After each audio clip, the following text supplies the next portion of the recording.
Good morning, students. Myself, Dr. R.P. Bagdi, Assistant Professor, Department of ABST, SPC, Government College, Ajmer. आज अपन बात करेंगे business statics, जो कि BCom part first paper second है, उसके बारे में। इससे पहले भी मैंने आपको स्टैटिक्स का जो अर्थ और इसके इंट्रोडक्शन के बारे में आपको मैंने पहले बताया था। आज मैं आपको बताता हूँ कलेक्शन ऑफ डेटा, समंकों का संकलन। कलेक्शन ऑफ डेटा, डेटा का कलेक्शन किस प्रकार किया जाता है। समंक संख्यांक अनुसंधान की आधारशिला होती है। इसका जो ग्राउंड रूट होता है वो समंकी होता है। संख्यांकी में जो स्टैटिकल इन्वेस्टिगेशन करते हैं तो उसकी जो मेन रूट है वो डेटाज होता है, तथा समंक संकलन का कार्य संख्यांकी अनुसंधानकर्ता के लिए उसी प्रकार है जैसे कि एक भवन निर्माता के लिए पत्थर, चूना, सीमेंट, ईंट आदि सामग्री एकत्रित करना होता है। जैसे बिना इस सामग्री के भवन निर्माण कार्य असंभव है, उसी प्रकार बिना समंक संकलन के अनुसंधान कार्रवाई आगे चलना मुश्किल है। समंक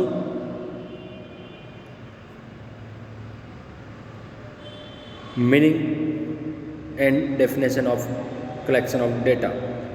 समंक संकलन का अर्थ क्या होता है, डेफिनेशन और मीनिंग अर्थ क्या होता है, इसके बारे में आज अपन परिचर्चा करते हैं। तो इसका छोटे मोटे रूप में समंक संकलन से आज से अनुसंधान संबंधी इन्वेस्टिगेशन संबंधी आवश्यक सामग्री उपलब्ध कराने से, इन्वेस्टिगेशन की जो भी सामग्री चाहिए होती है तो वो सामग्री उपलब्ध कराने से ही होती है, बस उसे समंक कहते हैं। दूसरे शब्दों में समंकों के संकलन का तात्पर्य अनुसंधान के अंतर्गत आने वाली अध्ययन के विषय से संबंध इकाइयों से उद्देश्यपूर्ण सूचनाओं का एकत्रित करना। समंकों के संकलन का तात्पर्य अनुसंधान के अंतर्गत आने वाली अध्ययन के विषय में क्रमबद्ध समयबद्ध इकाइयों से उद्देश्यपूर्ण सूचनाओं का एकत्रित करना है। यह आवश्यक सामग्री सीधे जांच की इकाई से भी प्राप्त की जा सकती है अथवा प्रकाशित सामग्री के रूप में भी प्राप्त हो सकती है। अतः समंक दो प्रकार के होते हैं, प्राथमिक समंक प्राइमरी एवं द्वितीयक साधनों से प्राप्त किए जा सकते हैं। प्राइमरी हो सकता है और यह द्वितीयक साधन हो सकते हैं। वास्तव में समंक संकलन क्रिया की शुद्धता एवं व्यापकता पर संख्यांकी के अन्य रीतियाँ जैसे विश्लेषण निर्वचन की सफलता आधारित है। अतः समंक संकलन में अत्यधिक सतर्कता सावधानी का प्रयोग करना आवश्यक है। अब बात करते हैं अपन प्राइमरी एंड सेकेंडरी डाटा। सबसे पहले तो प्राइमरी डाटा कौन से होते हैं और सेकेंडरी डाटा कौन से होते हैं, इनके बारे में आज अपन परिचर्चा करेंगे। तो और ये क्वेश्चन आपको एग्ज़ाम में मोस्टली पूछ लिया जाता है, इसलिए इसको ज़रूर ध्यान रखना आप कि what is difference between primary data and secondary data. तो प्राइमरी डाटा होते हैं, प्राथमिक समंक होते हैं, क्योंकि अब मैंने पहले भी बताया था आपको कि इनको समंकों को जब कलेक्शन करने का तरीका होता है वो दो तरीके के होते हैं, पहला प्राइमरी और दूसरा सेकेंडरी। प्राइमरी में क्या करते हैं अपन, प्राथमिक समंक, और दूसरा होता है द्वितीयक समंक। तो प्राथमिक समंक अनुसंधानकर्ता इन्वेस्टिगेशन करता जो होता है द्वारा अपने प्रयोग के लिए नए सिरे से पहली बार एकत्रित किए गए समंक प्राथमिक और मौलिक समंक नए सिरे से पहली बार एकत्रित किए हुए हैं तो वो प्राथमिक डाटा कहलाते हैं। जैसे ये कच्चे माल के तुल्य होते हैं। उदाहरण, विद्यार्थियों को खेल मैदान में जाकर खेलने की आदत के विषय में जानकारी प्राप्त की जाती है। खेल के मैदान में गए और विद्यार्थियों को खेल मैदान में जाने के बाद उनकी आदत, खेलने की जो प्लेइंग हैबिट है उसके बारे में वहाँ फिजिकली रूप से जा कर के चेक करना और लेना, वो प्राप्त समंक मौलिक समंक होंगे। इस प्रकार रिजर्व बैंक ग्रामीण बैंकों के स्वरूप में ग्रामीण ऋण के विषय में पहली बार समंक संग्रह करे तो संकलित समंकों को प्राथमिक समंक कहते हैं। दूसरे समंक होते हैं द्वितीयक समंक, सेकेंडरी डाटा। सेकेंडरी डाटा वो डाटा होते हैं जो पहले किसी दूसरे ने कलेक्ट कर लिए और उसने इश्यू कर दिया और उससे अपन लेते हैं, तो वो डाटा सेकेंडरी या द्वितीयक समंक कहलाते हैं। दूसरे शब्दों में, यदि पूर्व में किसी अनुसंधानकर्ता ने कोई समंक एकत्रित किए थे और अन्य अनुसंधानकर्ता अपने अनुसंधान के लिए उन्हीं, कहने का मतलब पहले किसी चीज़ को उसने यूज ले लिया और फिर उसको दूसरा व्यक्ति भी यूज ले रहा है, तो वो द्वितीयक समंक कहलाएंगे।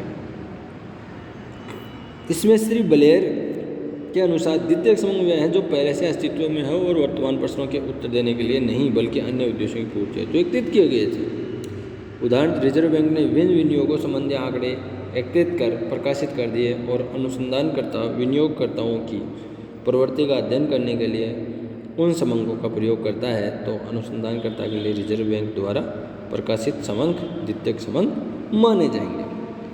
अब इसका मैं थोड़ी से प्राथमिक समंक और द्वितीयक समंकों में अंतर बता देता हूँ आपको।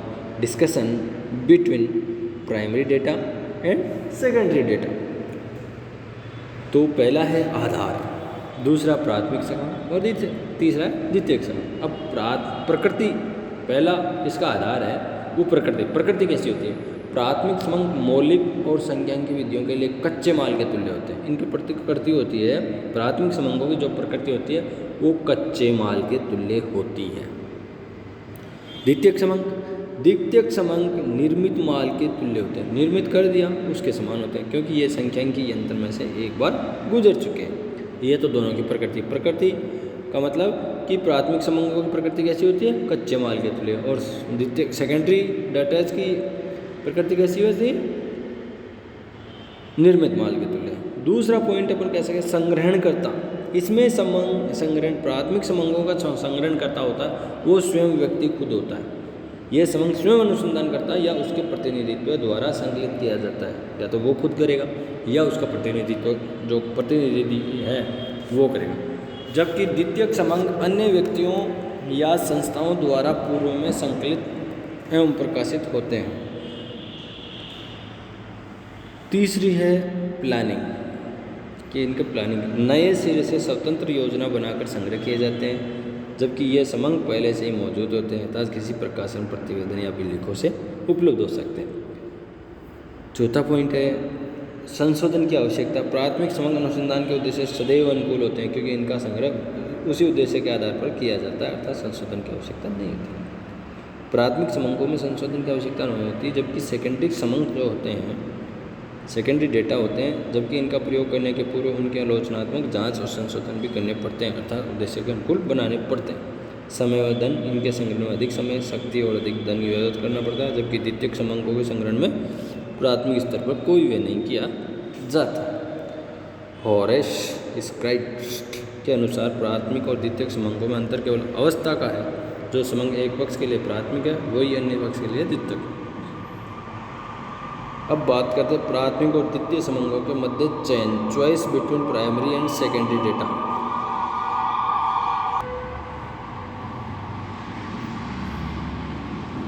Choice between primary and secondary data, प्राथमिक और द्वितीय समंकों के मध्य चयन। अनुसंधान हेतु अनुसंधानकर्ता को यह चुनाव करना ही होगा कि अध्ययन हेतु प्राथमिक समंक उपयुक्त रहेंगे या द्वितीयक समंक। इस चयन के निम्न घटक प्रभावित करते हैं: जांच का उद्देश्य एवं क्षेत्र, वित्तीय संसाधनों की उपलब्धता, समय की उपलब्धता, वांछित शुद्धता का स्तर, संग्रहकर्ता एक व्यक्ति है या संस्था अथवा सरकारी निकाय।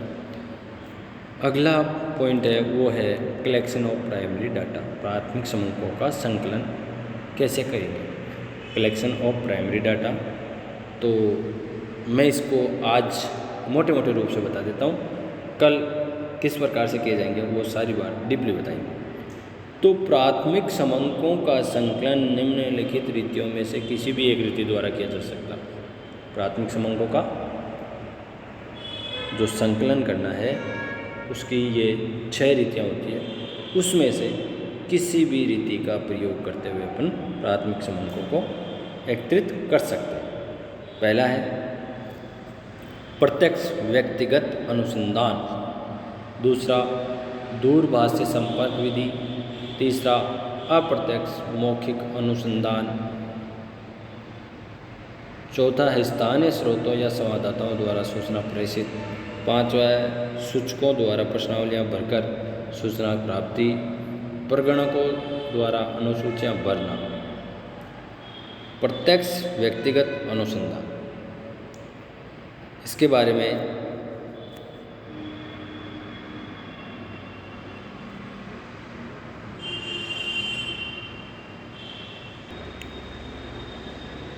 तो ये आपके 6 पॉइंट थे। इनको डीपली मैं जब भी अपना वीडियो होगा अगले वीडियो में बताऊंगा। आज के लिए इतना ही। कल या जब भी अपने को मौका मिलेगा उस समय मैं आपको प्राथमिक समंकों और संकलन की विभिन्न रीतियाँ जो मैंने बता दी है उनको डीपली बताएंगे कि किस प्रकार से इनका करेंगे। आज के लिए इतना ही। Thank you.